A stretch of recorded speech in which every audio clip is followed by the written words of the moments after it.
வணக்கம். ஓம் சாய்ராம். ஜெய் ஜெய் சாய்ராம். குருவே சரணம். குரு கடாட்சம்.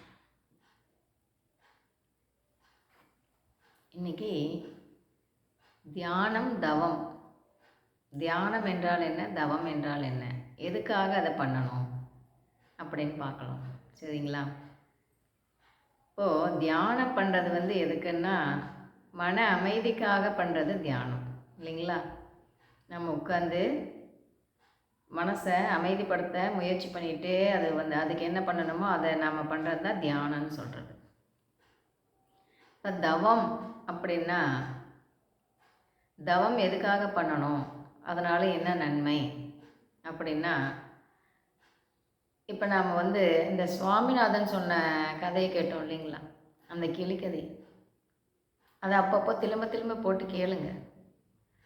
அந்த கிளி அடுத்த கிளிக்கு மட்டும் உணர்த்தலை, எல்லாத்துக்குமே உணர்த்திடுச்சு இல்லையா? நம்மளை நம்ம காப்பாற்றிக்கணுன்னா என்ன பண்ணணும் அப்படின்னு அதை உணர்த்திடுச்சு. இப்போ அவர் என்ன சொன்னார் கிளி கதை சொல்லும்போது, வாழும்போதே செத்து பழகிறது எப்படி அப்படின்னு சொன்னார் இல்லைங்களா? வாழும்போதே செத்து செத்து பழகும்போது செத்த பிறகும் வாழலாம் அப்படின்னு சொன்னாங்க இல்லைங்களா? அது உண்மையான பேச்சு. இப்போது அந்த கிளி கதைக்கு அதுக்கு எவ்வளோ உதாரணமாக சொன்னாருன்னா, அந்த கிளி ஒருத்தர் இந்தியாக்காரன் ஆப்பிரிக்காவுக்கு போய்க்கும்போது ஒரு தடவை அங்கேருந்து ஒரு கிளி எடுத்துகிட்டு அவன் கூண்டுக்குள்ளே போட்டு வளர்த்திட்டு இருக்கான் இல்லைங்களா? அதுக்கு வேண்டிய உணவு எல்லாமே, தண்ணி எல்லாமே கொடுத்துட்ருக்கான். திரும்பவும் ஒருக்கா அந்த அந்த கிளியை வளர்த்திட்டு இருக்கவன் நான் உன்னோட ஊருக்கே போக போகிறேன், அங்கே போய் ஏதாவது அவங்களுக்கு சொல்லணுமா சொல்லுன்னு கிளிக்கிட்டே கேட்குறான். அப்போ அந்த கிளிக்கிட்ட கேட்கும்போது அந்த கிளி என்ன சொல்லுது, அங்கே போய் என் ஜோடி கிளிக்கிட்ட சொல்லு, என்னை நீ கூண்டுக்குள்ளே வச்சுருக்க, எனக்கு தேவையான உணவெல்லாம் எனக்கு கிடைக்குது அப்படின்னு சொல்லு அப்படின்னு அந்த கிளி சொல்லுது. இவனும் சரின்னு சொல்லிவிட்டு ஆப்பிரிக்கா கிளம்பி போனான்னா, அங்கே போய் அவன் வேலையெல்லாம் முடிச்சுட்டு அந்த காடலெல்லாம் சுற்றி சுற்றி பார்க்கும்போது எல்லாமே ஜோடி ஜோடியாக உட்காந்துருக்குது. ஒரு கிளி மட்டும் தனியாக உட்காந்துட்ருக்குன்னு பார்த்தோமா. அப்போது அந்த கிளிக்கிட்ட போய் சொல்லவும் அந்த கிளி என்ன சொல்லுது, அந்த கிளிக்கிட்ட போய் என்ன சொன்னார், இந்த மாதிரி உன்னோட ஜோடி கிளி என்கிட்ட தான் இருக்குது, அதுக்கு ஒரு தேவையான உணவெல்லாம் நான் அதுக்கு கொடுத்துட்ருக்கேன் அப்படின்னு உங்ககிட்ட செய்தி சொல்லி விட்டுச்சு அப்படின்னு சொன்னாது இல்லைங்களா? அப்போது இந்த கிளி அதை கேட்டுட்டு என்ன பண்ணுச்சு, கண்ணீர் விட்டு அழுதுட்டு படபடன்னு அழுதுட்டு அப்படியே சுருண்டு கீழே விழுந்து செத்து போச்சு. அச்சோ, இப்படி ஒரு கிளி நாம் கொண்டுட்டோமே அப்படின்ட்டு திரும்ப இங்கே அங்கே நடந்ததெல்லாம் இந்த கிளிக்கிட்ட சொல்லுவோம். இந்த கிளியும் அதே போல் அழுதுட்டு அப்படியே சுருண்டு விழுந்து செத்து போச்சு இல்லைங்களா? அதாவது செத்து போன மாதிரி ஆக்டிங். அப்போது போச்சு, இது செத்து போச்சுன்னு எடுத்து வெளியே போட்ட உடனே அது என்னாச்சு, அந்த கிளி பறந்து போய் மரத்தில் உட்காந்துருச்சு. அப்போ அந்த ஆள் பார்க்குறான், என்னடா அது செத்துடுச்சின்னு எடுத்து போட்டா இது வெளிச்சிக்கிச்சு அப்படின்னு பார்த்தா அந்த கிளி சொல்லுது, நான் சாவலை, என் ஜோடி கிளியும் அங்கே சாவலை, ஆனால் எனக்கு மூலியமாக தூது சொல்லி அனுப்பியிருக்கு, இந்த மாதிரி பண்ணி நீ தப்பிச்சிக்கோ அப்படின்னு. ஆகையினால நான் பண்ணி தப்பிச்சிக்கிட்டேன், அதுவும் தப்பிச்சிக்கிச்சு, அதுவும் சாவலை அப்படின்னு. அது 100% உண்மையான பேச்சு. இப்போது அந்த கலையை நாம் எப்போ கற்றுக்க முடியும்? இப்போ எப்படி, இப்போ அங்கே ஒரு கிளி இருந்துச்சு, இங்கே ஒரு கிளி இருந்துச்சு, இவன் பிடிச்சிட்டு வந்துட்டான், கூண்டுக்குள்ளே வச்சுக்கிட்டு வளர்த்திட்டு இருந்தான்னா அதனோட விதிப்படி அது நடந்தது இல்லைங்களா? ஜோடியாக இருந்ததை பிரிச்சுட்டு இவன் போட்டு கூண்டில் போட்டு வளர்த்திட்டு இருக்கான்னா அவனோட அந்த கிளியோட விதிப்படி அது நடந்தது. அப்போ அந்த கிளி என்ன பண்ணிச்சு, அதனோட மதிப்படி யோசனை பண்ணி அது அந்த கூண்டுலேருந்து தப்பிச்சிக்கிச்சு இல்லைங்களா? அப்போது இப்போ நாம் எல்லாமே விதிப்படி தானே வாழ்ந்துட்டுருக்கோம். அந்த விதிப்படி வாழ்கிற அந்த வாழ்க்கையை நம்ம மதிப்படி நாம் சேஞ்ச் பண்ணணும்னா என்ன பண்ணணும்? அந்த கிளியாட்டம் அந்த சமாதி நிலையெல்லாம் கற்றுக்கிட்டா மட்டும்தான் முடியும், இல்லைன்னா முடியாது. அப்போது இல்லைன்னா அந்த விதி வந்து வலியுதுங்க. விதி வந்து அது வேதம் வந்து மனுஷங்களை வந்து வாட்டி எடுக்குது. என்னதான் நீங்கள் முயற்சி பண்ணாலும் அந்த விதிக்கு மேலே செய்ய முடியுமான்னா விடாது. அதுபடி தான் வந்து ஆட்டு வைக்கும்.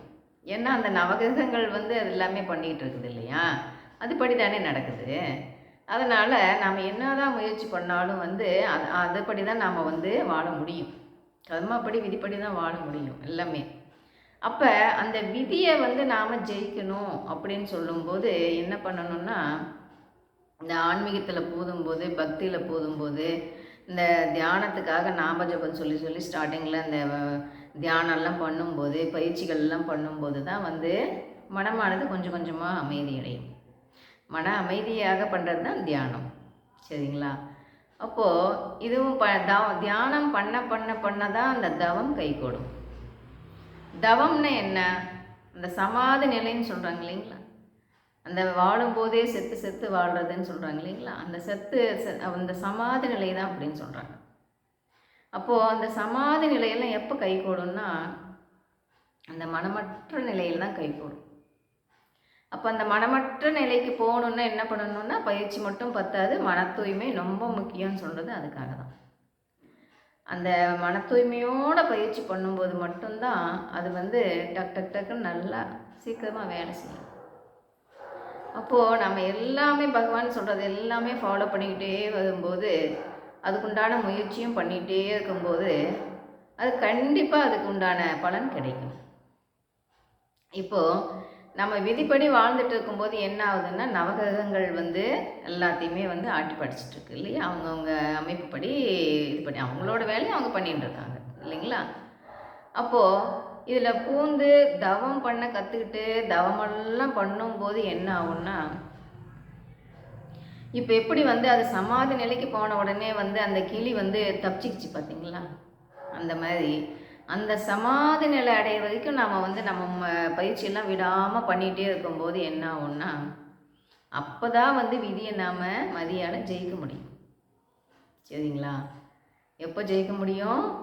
அந்த கிளியாட்டம் நாமளும் அந்த சமாதி நிலை முடிக்கும் போய் அதை கற்றுண்டு செய்யும்போது மட்டும்தான் நாம் நம்ம விதியை ஜெயிக்க முடியும்.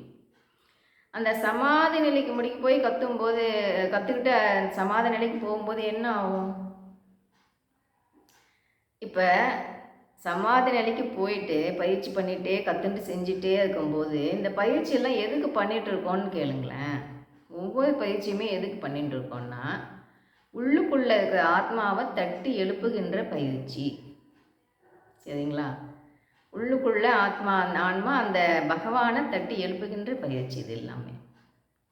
அப்போது அந்த மனமற்ற நிலைக்கு போய் அந்த சமாதி நிலை அடையும் போது மட்டும்தான் என்ன ஆகும்னா, சமாதி நிலை அடையும் போது அந்த மனமற்ற நிலை கிடைச்சிடும். அப்போது அந்த நிலையில் நாம் இருக்கும்போது மட்டும்தான் ஆன்மாவானது விழிப்படைஞ்சிடும். ஆன்மா விழிப்படைஞ்சிடுச்சின்னு வைங்களேன், அப்போது அதனோட வேலை அது பண்ண ஆரம்பிச்சுக்கோம். நாம் அமைதியாக வேடிக்கை பார்த்தா போதும். அதுதான் பகவானோட வேலை. உள்ளுக்குள்ளே இருக்கிற பகவான் வந்து அவரோட வேலையை ஸ்டார்ட் பண்ணிவிடுவார். சரிங்களா?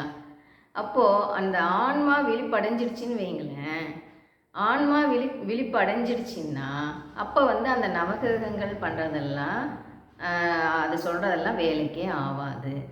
அந்த இடத்துல கர்மாவே பலிக்காது.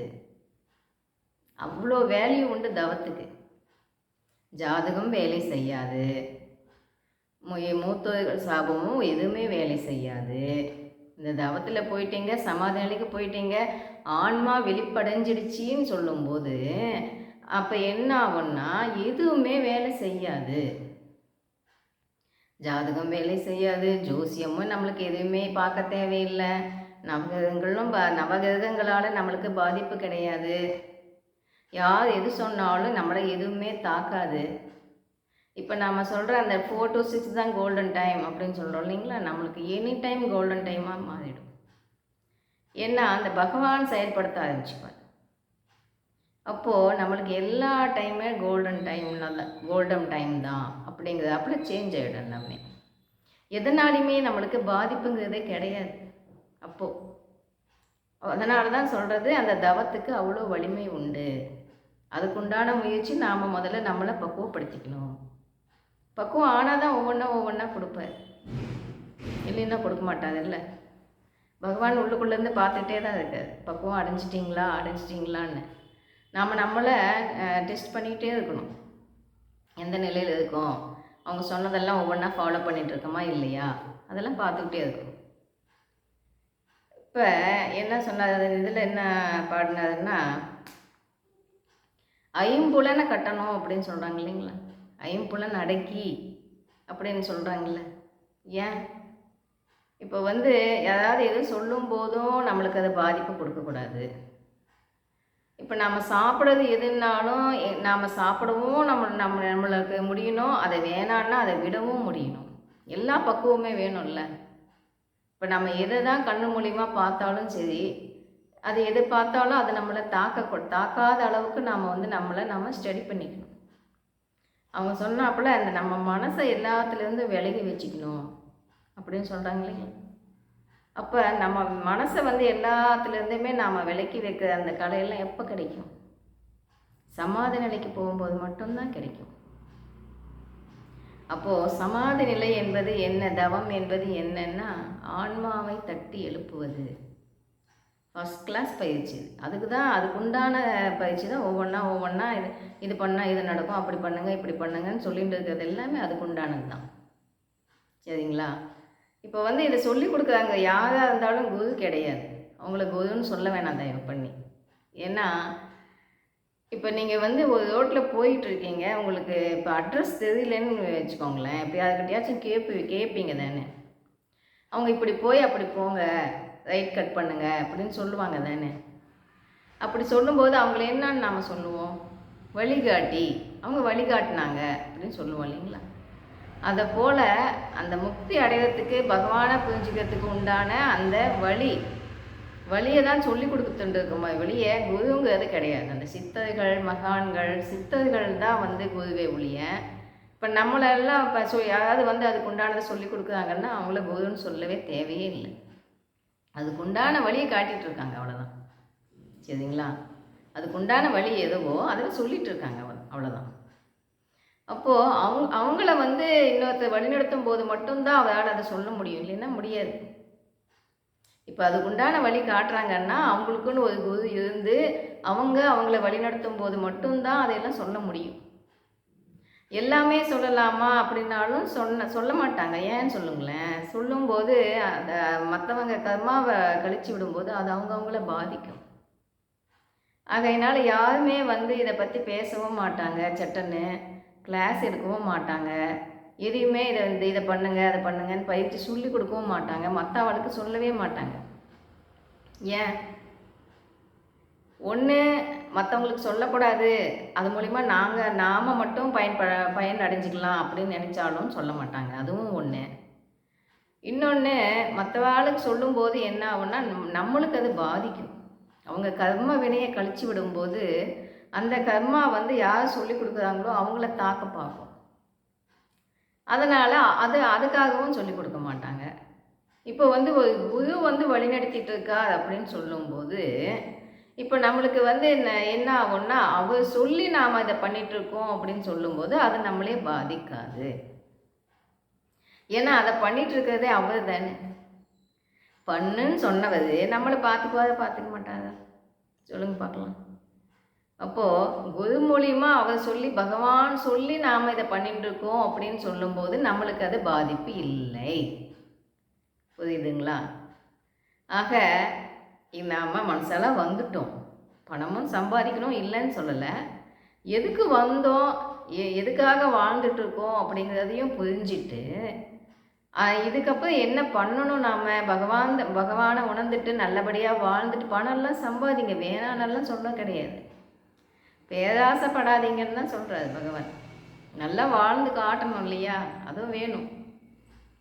அதையும் பண்ணிக்கிட்டு நாம் எதுக்காக வந்தோமோ அதுக்கு உண்டான வழியை இதையும் பார்க்கணும்ல. கொஞ்ச நேரம் ஒரு 10 நிமிஷமாச்சும் 1/4 மணி நேரமாச்சும் தினம் பகவானை பற்றி பயிற்சியெல்லாம் பண்ணி இதெல்லாம் கேட்கும்போது மட்டும்தான் பகவானை பற்றி புரிஞ்சிக்க முடியும். ஆகையினால் இதையும் பார்த்துக்கிட்டு இதுக்குண்டான நான் இந்த இந்த முக்தி அடையணும் பின்னாடி அப்படின்னா பகவான் பிறவி இல்லா பயன் எப்படி அடையணும் அப்படின்னு பார்க்கணும் இல்லைங்களா?